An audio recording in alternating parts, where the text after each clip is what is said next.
Praise the Lord. தேவனுக்கு மகிமை உண்டாவதாக. ஆண்டவரும் இரட்சகருமாயிருக்கிற இயேசு கிறிஸ்துவின் இணையற்ற நாமத்தினாலே இந்த கால வேளையில் உங்கள் யாவரையும் நான் வாழ்த்துகிறேன்.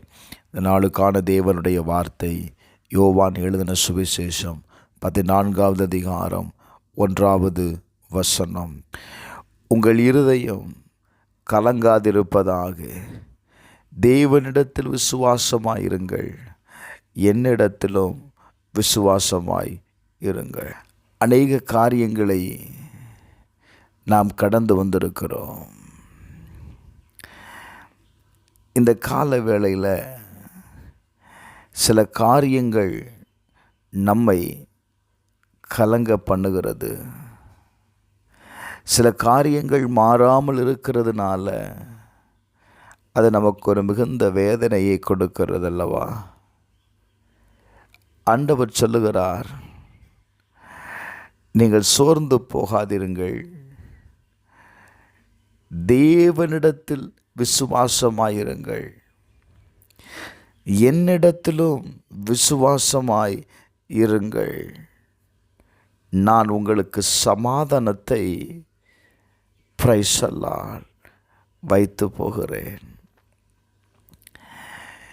யோவான் 14:27 வாசிக்கும்போது, சமாதானத்தை உங்களுக்கு வைத்து போகிறேன், என்னுடைய சமாதானத்தையே உங்களுக்கு கொடுக்கிறேன், உலகம் கொடுக்கிற பிரகாரம் நான் உங்களுக்கு கொடுக்கிறதில்லை, உங்கள் இருதயம் கலங்காமலும் பயப்படாமலும் இருப்பதாக. இந்த கால வேளையில் நீங்கள் எந்த காரியத்தை குறித்து கலங்கி போய் பயந்திருந்தாலும் நான் சொல்லுவேன், பயப்படாதீங்க. கர்த்தர் உங்களுக்கு அந்த காரியத்தில் ஒரு நல்ல முடிவை வைத்திருக்கிறார், சமாதானத்தை வைத்திருக்கிறார்.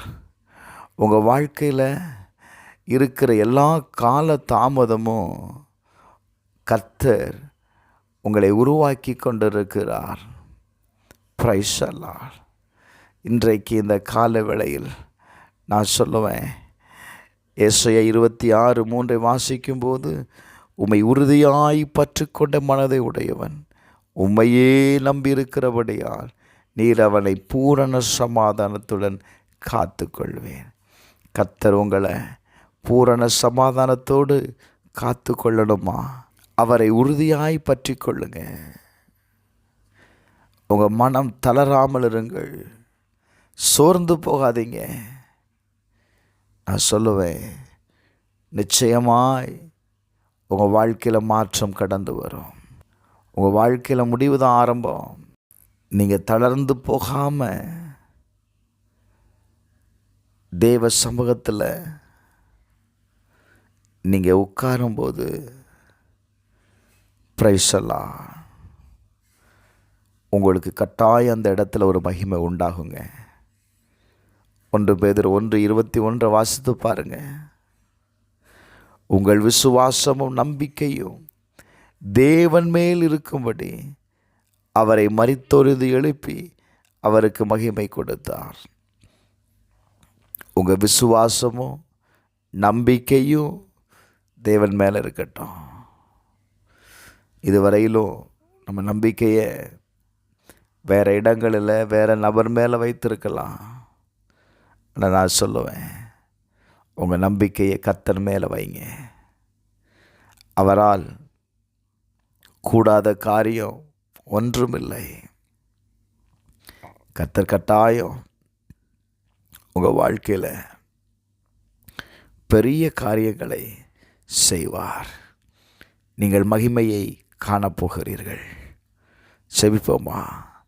பரலோக பிதாவே, இந்த கால வேளையில் ஆண்டவரே, பாரத்தோடு இருக்கிற ஒவ்வொருவருக்காக ஜெபிக்கிறப்பா. உங்களுடைய இருதயத்தை கலங்க பண்ணுகிற எந்த காரியமாக இருந்தாலும் சரி, அந்த காரியத்திற்கு ஒரு சமாதானத்தை கொடுத்து உங்கள் மகிமையை காண செய்யுங்க.